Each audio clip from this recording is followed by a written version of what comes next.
नमस्ते F1 fans. Formula one की दुनिया ने इस संसार को कई बेहतरीन ड्राइवर से रूबरू करवाया है। इन ड्राइवर्स को हम F1 फैंस आने वाली सदियों तक नहीं भूलेंगे। हाँ, अगर इनमें से कुछ लोग ऐसा काम कर दें जिससे इनका याद रखना भी एक शर्मनाक बात हो जाए तो वो अलग बात है। पर एनीवेज, तो आज हम ऐसे एक ड्राइवर के बारे में बात करेंगे जिसके अंदर पानी से ज़्यादा टैलेंट भरा है। 71 wins, 128 podium finishes, 48 pole positions. मेरे दोस्त ने अच्छी स्पीच दी, and do some clapping, none other than Max Verstappen.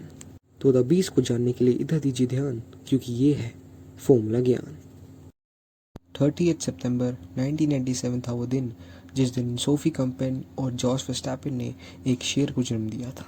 इनका जन्म हुआ था हैसल्ट बेल्जियम में और इनका पालन पोषण हुआ था मासेक में। मैक्स के पेरेंट्स का करियर भी रेसिंग से जुड़ा हुआ था। मैक्स के फादर एक फॉर्मर फॉर्मूला वन ड्राइवर थे और मैक्स की मदर एक फॉर्मर कार्ट रेसर थी। तो इन दोनों ने भी डिसाइड करा कि मैक्स रेसिंग करियर परस्यू करे। अब ज़रा ये मीम देखिए, nothing beats Jet two holiday. इस मीम में नथिंग और कोई नहीं बल्कि जॉर्ज वर्स्टैपेन है और हॉलीडे और कोई नहीं बल्कि हमारे मैक्स वर्स्टैपेन है। इस मीम से मैं आप लोगों को ये बताना चाहता हूँ कि मैक्स के फादर बहुत ही ज़्यादा स्ट्रिक्ट थे और वो ट्रेनिंग के दौरान उन्हें मारते भी थे। और बाहर चाहे आंधी आ रही हो, तूफान आ रहा हो या फिर बर्फ़ी पड़ रही हो, उन्हें ट्रेनिंग करवानी है तो करवानी है। इसका आप लोग को एक किस्सा सुनाता हूँ। जब मैक्स 15 ईयर्स ओल्ड थे यानी कि 2012 में, तो वर्ल्ड चैम्पियनशिप कार्टिंग रेसिंग से आउट हो गए थे क्योंकि उन्होंने एक एग्रेसिव मिस्टेक कर दी थी। तो जॉश इतने नाराज़ हुए थे उनसे कि उन्होंने मैक्स से बात नहीं करी थी और उन्हें गैस स्टेशन पे छोड़ दिया था। उनकी बाद में उन्हें मम्मी ने ले लिया, मतलब पिक कर लिया था, पर तब भी आप सब समझ सकते हो कितने ज़्यादा स्ट्रिक्ट थे। आइए ज़रा उनके जूनियर करियर के बारे में बात करते हैं। 7 की उम्र में उन्होंने रेसिंग क्लब्स और नेशनल चैम्पियनशिप्स में ज्वाइनिंग करना शुरू कर दिया था। उन्होंने Belgian Rotax max challenge mini max championship, ये नाम है, ये चैम्पियनशिप 3 बार कॉन्सिक्यूटिवली जीती, 2006, 7 एंड 8 में। दैन 2010 से 12 में उन्होंने KF3 और KF2 इंटरनेशनल कैटेगरीज में भी कदम रख दिया था और उन्होंने प्रेस्टिजियस WSK यूरो सीरीज़ और WSK वर्ल्ड सीरीज़ में भी जीत हासिल करी थी। इस दौरान उन्होंने मिनी चार्ल्स भाई के साथ भी रेसिंग करी थी क्योंकि अपने चार्ल्स भाई भी इस दौरान ट्रेनिंग कर रहे थे। और उन्होंने 15 साल की उम्र में CIK FIA KZ world championship, जो कि the absolute pinnacle of karting होती है, उन्होंने वो जीती थी। अलॉन्ग साइड 2 यूरोपियन टाइटल्स भी, both gearbox and non gearbox karts में। और मैं 15 साल की उम्र में ये डिसाइड कर रहा था कि रिया मेरे लिए अच्छी है, नहीं सुमिता अच्छी है, नहीं रिया, ओ गॉड। 2004 में मैक्स ने एक रिस्की कदम लिया। उन्होंने फीडर सीरीज़ जैसे कि फॉर्मूला रेनॉल्ट 2.0 में जाने की बजाय सीधा FIA फॉर्मूला 3 यूरोपियन चैम्पियनशिप में गए। उस टाइम पे इनकी टीम थी वैन एमर्स फूड रेसिंग, एक मिड टायर टीम थी और उस टाइम पे मैक्स सिर्फ 16 के थे। इस दौरान चैम्पियनशिप में एस्तेबान ओकॉन भी कम्पीट कर रहे थे, तो इन दोनों की मुठभेड़ चलती रही थी। टोटल 33 रेसेस थी जिसमें से मैक्स ने 7 pole positions, 16 podiums and 10 grand prix wins.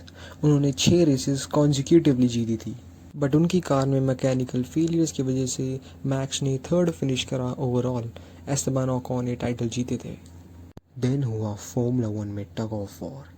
Max की F3 में ब्रिलियंट परफॉर्मेंस को देखते हुए दो बहुत बड़ी टीम्स मर्सिडीज और रेड बुल में एक टग ऑफ वॉर छिड़ गई कि कौन मैक्स को सबसे पहले अपनी टीम में लेगा। टोटो वुल्फ मर्सिडीज फॉर्मूला वन के CEO मैक्स को बेइंतहा चाहते थे, बट वो उस टाइम पे सिर्फ मैक्स को फॉर्मूला 2 की सीट ही प्रोवाइड कर सकते थे क्योंकि फॉर्मूला 1 की सीट लुइस हैमिल्टन और निको रोसबर्ग ने लॉक कर रखी थी। तो हेलमेट मार्को, रेड बुल की टैलेंट स्काउट, इन्होंने इस बात का फ़ायदा उठाया।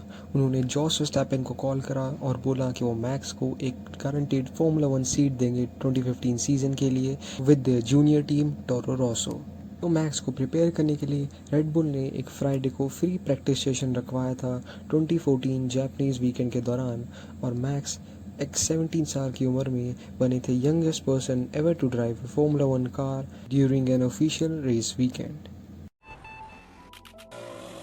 And that was definitely around. I know that. I'd never driven those new V6 era cars. I honestly didn't know what to expect, but once I was driving out of the garage, I was like, okay, let's try to see how quick it goes. Don't well fastest before, third year. It's not when you get third gear. I almost couldn't keep up with the acceleration. I was so surprised that it was so quick. So then I was talking to myself, how am I going to keep this car on track? 2015 Australian grand pre में max ने एक record set करा। वो सबसे youngest driver बने 17 years की age में to debut in Formula 1 with the team Toro Rosso alongside his rookie teammate Carlos Sainz. उन्होंने उसी ईयर की मलेशिया ग्रांड प्री में 7th फिनिश करा था, making him the youngest driver to score points. Overall उन्होंने final standing पे 12th finish करा था। देन आता है 2016। ये साल मैक्स के लिए काफ़ी बेहतरीन था। इस सीज़न में 4 रेसेस के बाद ही मैक्स को रेड बुल टीम में प्रमोट कर दिया गया था और उनकी पहली ग्रांड प्री थी Spanish Grand Prix as a Red Bull driver. उस रेस में लुइस और निको ने लैप 1 में ही क्रैश कर दिया था एंड मैक्स ने वो ग्रांड प्री जीती थी, becoming the youngest race winner in F1 history. 2017 से लेके 18 के बीच में रेड बुल ने रेनॉल्ट के इंजन यूज़ करे थे, तो इस वजह से उनको रिलायबिलिटी इश्यूज फेस करने पड़े थे। इस दौरान उनके ड्रीम मेट थे डैनियल रिकार्डो। इन दोनों ने 2018 में क्रैश भी करा था। रिकार्डो भाई ने रेस के बीच में ही मैक्स को पीछे से झप्पी दे दी थी। वो झप्पी कुछ ज़्यादा ही जोर से हो गई थी, इसलिए उन दोनों का नुकसान हो गया था। देन 2019 में रेड बुल ने होंडा इंजन्स को अपना लिया था और 2021 में रेड बुल ने बनाई कार RB16B, वो कार जिसने मैक्स की मदद करी लुइस हैमिल्टन को हराने में and making him the world champion. Then 2022 में रेड बुल ने बनाई कार RB18 और उस कार की मदद से मैक्स ने 15 विक्ट्रीज हासिल करी और अपनी सेकेंड चैंपियनशिप सिक्योर करी। फिर 2023 सीजन में उन्होंने बहुत सारे रिकॉर्ड्स तोड़े। उन्होंने अपनी कार RB19 के साथ अपनी 3rd चैंपियनशिप तो जीती ही, बट साथ ही साथ उन्होंने रिकॉर्ड्स की बारिश कर दी थी। सबसे पहला रिकॉर्ड था most win in a single season, that was 19। उनकी हाईएस्ट परसेंटेज ऑफ विंस भी थी, that was approx 86%। Then most consecutive wins, that was 10। Most podium finishes in a single season, that was 21। Most consecutive pole positions, that was 8। And most points scored in a single season, 575 points, more points than any other entire team on the grid. Then 2024 में उन्होंने अपनी car RB20 के साथ अपनी 4th championship secure करी। उस car में कुछ प्रॉब्लम थी, स्टिल उन्होंने क्रिटिक्स को साइलेंट कर दिया। देन इन 2025 में उनका सीजन स्टार्ट बहुत ही ज़्यादा ख़राब था, बट उन्होंने मिड सीजन में क्या कम बैक करा। उन्होंने कितना एक्सीलेंट कंपटीशन दिया, बट अनफॉर्चुनेटली वो अपनी 5th चैंपियनशिप सिक्योर नहीं कर पाए थे। और अगर बात करें अभी की 2026 में, रेड बुल की कार में बहुत ज़्यादा इश्यूज़ आ रहे हैं, इसलिए अभी मैक्स उतने ज़्यादा कॉम्पिटिटिव नहीं है, but still he is performing really well to be honest.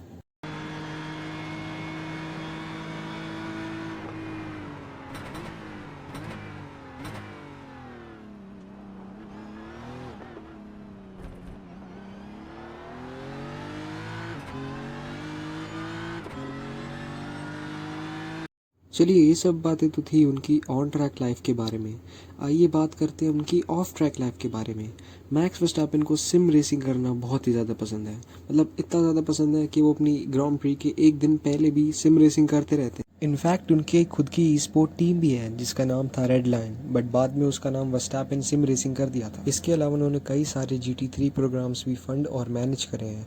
और तो और उन्होंने GT3 की टीम मर्सिडीज AMG की कार को ड्राइव भी करा है एट द नürburgring सर्किट। उनके पार्टनर का नाम है केली पिकेट और उनके 2 बच्चे भी हैं, पेनेलोप और लिली वर्स्टैपेन। तो व्यूअर्स, एंड में मैं बस इतना ही कहना चाहूँगा कि मैक्स वर्स्टैपेन जैसे ड्राइवर बहुत ही कम देखने को मिलते हैं। उनकी स्किल्स, टैलेंट और पैशन ही है जो उन्हें बनाता है the beast of formula 1। So that's it guys. I hope आप लोगों को वीडियो बहुत अच्छा लगा होगा। ये वीडियो बहुत टाइम के बाद आ रहा है क्योंकि मैं अपने कुछ पर्सनल काम में बिजी था, बट आई एम ग्लैड ये कंप्लीट हो गई है एंड आई होप आप लोगों को अच्छी लगे। मैं मिलता हूँ आप लोगों से अगली वीडियो में, तब तक के लिए बाय बाय, सी यू।